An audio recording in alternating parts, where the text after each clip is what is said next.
नमस्कार। स्वागत है आपका अपने YouTube चैनल NCERT हिंदी भाषा ज्ञान में। बच्चों, आज मैं आपके लिए लेकर के आई हूँ कक्षा 7 हिंदी वसंत से पहली कविता, जिसका नाम है हम पंछी उन्मुक्त गगन के, जो कि शिव मंगल सिंह सुमन द्वारा रचित है। तो बच्चों, आपको पता है कि ये जो कविता है, इसमें शिव मंगल सिंह सुमन जी ने पक्षियों के माध्यम से ये बताने का प्रयास किया है कि वास्तव में जो परतंत्रता होती है वो कितनी दुखदायी होती है, कितनी पीड़ादायी होती है, कितनी कष्टदायक होती है। ये कविता इस बात को दर्शाती है कि जिस प्रकार से पक्षी जो हैं परतंत्र नहीं रह सकते, परतंत्र रह करके बिल्कुल भी प्रसन्न नहीं रह सकते, खुश नहीं रह सकते हैं, बिल्कुल उसी प्रकार से जो मनुष्य है वो भी परतंत्रता या बंधन की जंजीरों में जकड़ कर नहीं रह सकता है।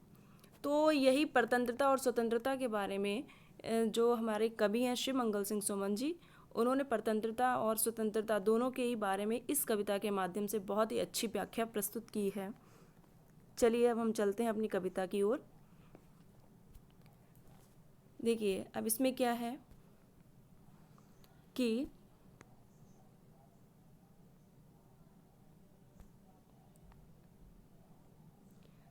हम पंछी उन्मुक्त गगन के, पिंजरबद्ध न गा पाएंगे, कनक तीलियों से टकराकर पुलकित पंख टूट जाएंगे।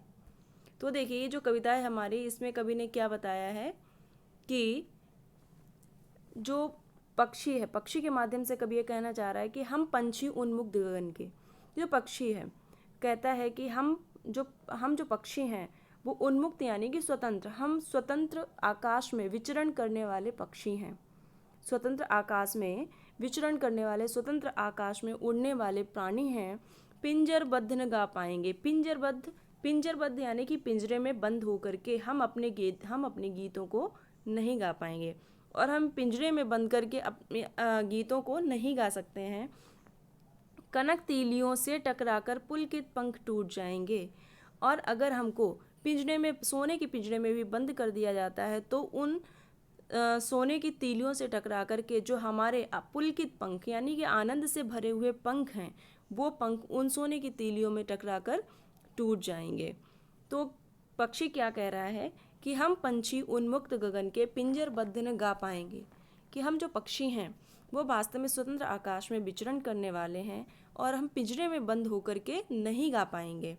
और अगर हमको पिंजरे में बंद किया जाता है तो भले ही वो पिंजरा जो है सोने का ही क्यों ना हो, लेकिन उन सोने की तीलियों से टकराकर हमारे जो प्रसन्नता से भरे हुए, आनंद से भरे हुए जो पंख हैं वो वास्तव में टूट जाएंगे। जिन पंखों के माध्यम से हम स्वतंत्र आकाश में उड़ना चाहते हैं, हमारे वही पंख टूट जाएंगे।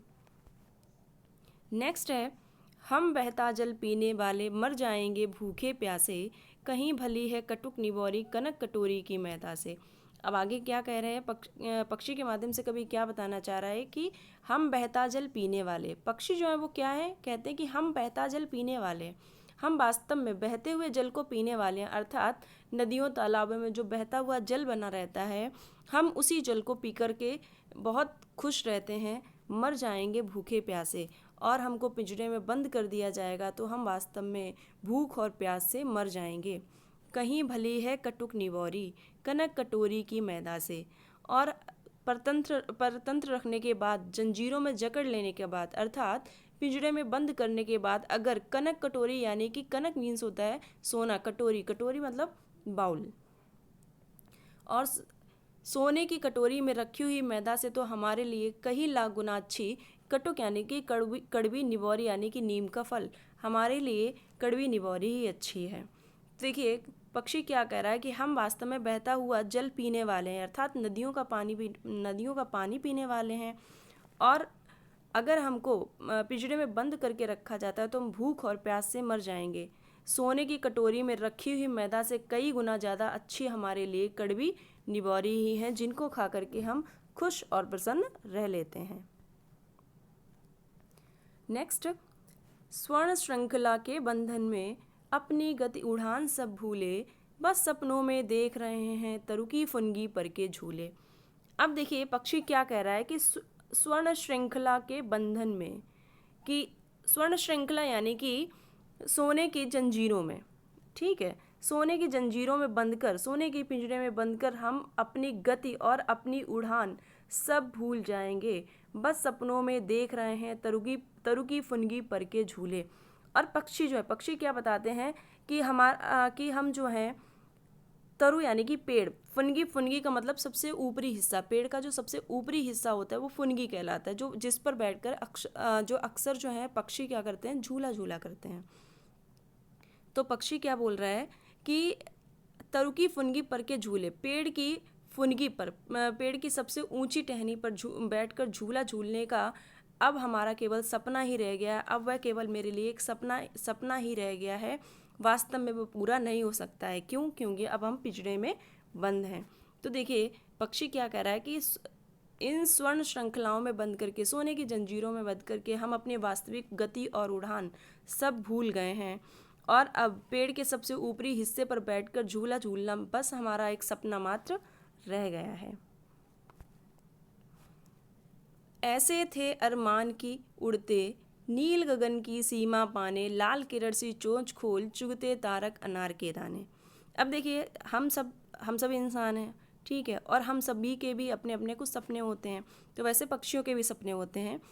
अब पक्षियों के अरमान, अरमान यानी कि इच्छाएं, पक्षियों की इच्छाएं क्या थीं? पक्षी क्या बोलते हैं, ऐसे थे अरमान की उड़ते, हमारे तो ऐसे अरमान थे, हमारी ऐसी इच्छाएं थीं कि हम उड़ते उड़ते नील गगन की सीमा पाने, कि हम नीले गगन की यानी नीले आकाश की सीमा को छू लेना चाहते थे, लाल किरण सी चोंच खोल चुगते तारक अनार के दाने, और उड़ते उड़ते अपनी लाल किरण के समान लाल चोंच को खोल करके तारे तारे रूपी अनार के दानों को चुग लेना चाहते थे। क्या कह रहा है कि ऐसे थे अरमान के उड़ते, नील गगन की सीमा पाने, लाल किरण सी चोंच खोल चुगते तारक अनार के दाने। पक्षी क्या कह रहा है कि हमारे तो ऐसे अरमान थे कि हम नीले आकाश की सीमा को पाना चाहते थे, आकाश की सीमा को छू लेना चाहते थे और उड़ते उड़ते इतनी ऊंचाई पर जाना चाहते थे कि वहाँ पर पहुँचकर हम अपनी किरण के समान लाल चोंच खोल करके तारे रूपी अनार के दानों को चुग लेना चाहते थे। यानी कि जो तारे हैं आसमान में वो उन्हें अनार के दाने के समान दिखाई देते हैं, और उन्हें लगता है कि वो क्या करना चाहते थे कि वो उड़ते उड़ते जाना चाहते थे और उन तारे रूपी दानों को अपनी लाल लाल चोंच से चुग लेना चाहते थे, उनकी ऐसी इच्छाएं थीं। नेक्स्ट है, होती सीमाहीन क्षितिज से इन पंखों की होड़ा होड़ी, या तो क्षितिज मिलन बन जाता या तंती सांसों की डोरी। अब क्या बता रहा है कवि पक्षियों के माध्यम से कि जो पक्षी हैं वो क्या कहते हैं, होती सीमाहीन क्षितिज से इन पंखों की होड़ा होड़ी, होड़ा होड़ी यानी कि कंपटीशन होना, ठीक है। तो क्या बताया कि अगर हम आज़ाद होते, पक्षी क्या कहते हैं, अगर हम स्वतंत्र होते, आज़ाद होते, तो क्या होते, तो हम क्षितिज अपने इन पंखों की हमारे पंखों की क्षितिज की सीमा को छूने की होड़ लग जाती, और इस होड़ में, इस प्रतियोगिता में या तो क्षितिज मिलन बन जाता, या तो हम क्षितिज को छू लेते, क्षितिज से हमारा मिलन हो जाता। क्षितिज यानी कि वह स्थान जहाँ पर धरती और आसमान मिलते हुए से प्रतीत होते हैं। तो पक्षी क्या कह रहे हैं कि अगर हम आज़ाद होते, हम स्वतंत्र होते, तो हम अपने तो हमारे इन पंखों की होड़, ये जो सीमाहीन, जिसकी कोई सीमा ही नहीं है, सीमाहीन क्षितिज को छूने के लिए लग जाती, और इस होड़ में, इस प्रतियोगिता में या तो क्षितिज से हमारा मिलन हो जाता या तंती सांसों की डोरी, या इस होड़ में हम अपने प्राणों को त्याग देते, हमारे प्राणों का बलिदान हो जाता। तो देखिए जो पक्षी क्या कहना चाह रहा है कि स्वतंत्र होते हुए हम क्षितिज की सीमा तक चले जाना चाहते थे, और इस होड़ा होड़ी में या तो क्षितिज से हमारा मिलन हो जाता, या क्षितिज से ना मिलन होने के कारण हमारे प्राणों का अंत हो जाता। अब लास्ट में क्या है, जो पक्षी हैं वो एक तरीके से रिक्वेस्ट कर रहे हैं, प्रार्थना कर रहे हैं कि नीड न दो चाहे नहनी का, आश्रय छिन्न भिन्न कर डालो, लेकिन पंख दिए हैं तो आकुल उड़ान में विघ्न न डालो। क्या कह रहे हैं कि पक्षी क्या कह रहे हैं कि नीड़ दो चाहे चाहे टहनीगा, मुझे रहने के लिए, नीड़ यानी कि घोंसला, कि मुझे रहने के लिए चाहे घोंसला ना दो, चाहे टहनी का मतलब चाहे टहनी पर मुझे एक रहने के लिए घोंसला ना दो, आश्रय छिन्न भिन्न कर डालो, और चाहे भले मेरा आश्रय मतलब मेरा रहने का स्थान, निवास स्थान भी नष्ट कर डालो। छिन्न भिन्न यानी नष्ट, छिन्न भिन्न कर डालो यानी कि मेरा जो रहने का स्थान है वो भी भले चाहो, अगर चाहो तो उसको नष्ट कर डालो, लेकिन पंख दिए हैं तो आकुल उड़ान में विघ्न न डालो। लेकिन अगर मुझे उड़ने के लिए पंख दिए हैं तो कृपया मेरी जो व्याकुलतापूर्ण उड़ान है उसमें किसी प्रकार की कोई बाधा उत्पन्न ना करो। देखिए अंत में पक्षी जो हैं वो यही प्रार्थना कर रहे हैं कि चाहे भले हमें रहने के लिए स्थान मत दो, चाहे हमारे निवास स्थान को पूरी तरह से नष्ट कर डालो, लेकिन अगर हमको उड़ने के लिए पंख दिए हैं तो कृपया हमारी जो व्याकुलतापूर्ण उड़ान है उसमें किसी प्रकार की कोई बाधा न डालो, क्योंकि हम तो वास्तव में उड़ने के लिए ही बने हैं, स्वतंत्रतापूर्वक आकाश में विचरण करने के लिए ही बने हैं। तो ये तो था हमारी कविता की व्याख्या। इसके बाद हम चलते हैं अपने प्रश्नोत्तर की तरफ। तो पहला प्रश्न है हमारा, हर तरह की सुख सुविधाएं पाकर भी पक्षी पिंजरे में बंद क्यों नहीं रहना चाहते। देखिए पक्षी इसलिए नहीं बंद रहना चाहते क्योंकि अगर वो पिंजरे में बंद रहेंगे तो पिंजरे में बंद रहने के बाद वे स्वतंत्रता पूर्वक आकाश में घूम नहीं सकते हैं और वे अपनी इच्छाएं भी पूरी नहीं कर सकते हैं। नेक्स्ट है, पक्षी उन्मुक्त रहकर अपनी कौन सी इच्छाएं पूरी करना चाहते हैं। उन्मुक्त यानी कि आज़ाद। पक्षी उन्मुक्त रहकर स्वतंत्रता पूर्वक आकाश में उड़ते हुए क्षितिज से मिलन करना चाहते हैं, सबसे ऊंची फुनगी पर झूला झूलना चाहते हैं, कड़वी निबोरी खाना चाहते हैं, नदियों का बहता जल पीना चाहते हैं। नेक्स्ट है, भाव स्पष्ट कीजिए। या तो क्षितिज मिलन बन जाता है या तंती सांसों की डोरी। देखिए अभी कविता में जैसा कि बताया था कि इस पंक्ति में कवि पक्षी के माध्यम से कहता है कि स्वतंत्र रूप से उड़ते हुए मैं अपने छोटे छोटे पंखों से या तो उस क्षितिज से जाकर मिल जाता या फिर इस होड़ में मेरे प्राणों का अंत हो जाता। कहने का तात्पर्य यही है कि पक्षी उड़ते उड़ते या तो क्षितिज से मिलन कर लेते या फिर मिलन ना करने से पहले ही रास्ते में ही उनके प्राणों का अंत हो जाता। अब देखिए एक क्वेश्चन है कि पक्षियों को पालना उचित है अथवा नहीं। अपने विचार लिखिए। इस बारे में आप लोगों को बहुत अच्छे से पता होगा कि पक्षियों का पालना उचित है या नहीं। देखिए मेरे विचार से तो पक्षियों को पालना बिल्कुल भी उचित नहीं है, क्योंकि इस प्रकार क्या करते हैं, हम पिंजरे में बंद करके उनकी आज़ादी को पूरी तरह से छीन लेते हैं।